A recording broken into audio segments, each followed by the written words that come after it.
ఇట్లా పెట్టామే ఉండు వాటర్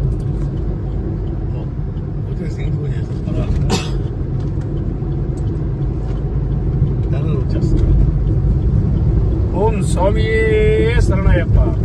స్వర్గం దగ్గర ఇది నుంచి 1 కిలోమీటర్ ఉంటుంది కదా స్వామి. లోపల ఒక లోయ కొండ కింద అంటే ఎన్నో కిలోమీటర్లు తిరుగు రావాలి మనం.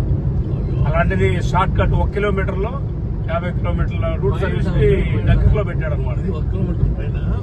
1 కిలోమీటర్ పైన ఉంటుంది సార్. ఇటు పోవాలంటే 50 కిలోమీటర్లు తిరుగు రావాలి నువ్వు. ఆ కొండంతా కొండ చుట్టే పని లేకుండా 1 కిలోమీటర్ లో కనిపెట్టారు. ఇది మన ప్రధానమంత్రి గారు దీన్ని ఓపెన్ చేశారు అనమాట, శంకుస్థాపన. దీనికి ఆయనే వచ్చాడు స్వయంగా ఆడికి. మనందరం కూడా ప్రధానమంత్రి నరేంద్ర మోదీ గారికి, యాత్రికులు కానీ ఇండియాలో ఉన్నటువంటి అందరూ కూడా ఆయనకి ప్రత్యేకంగా కృతజ్ఞతలు తెలపాల్సిందిగా కోరుకుంటాం. ఇలాంటి బ్రిడ్జీలు మరెన్నో కట్టాలని, అదేవిధంగా ఈ దేశ ప్రధానమంత్రి ఇలా ఉంటే మన దేశంలో సంపదతో పాటు కూడా సౌకర్యాలు కూడా కలుగుతాయని ప్రజలందరూ ఆశించాల్సిందిగా కోరుకుంటున్నాం. ఇట్లు చుక్కా ధనం చేయాలి. ఇట్లు చుక్కా ధనం చేయాలి.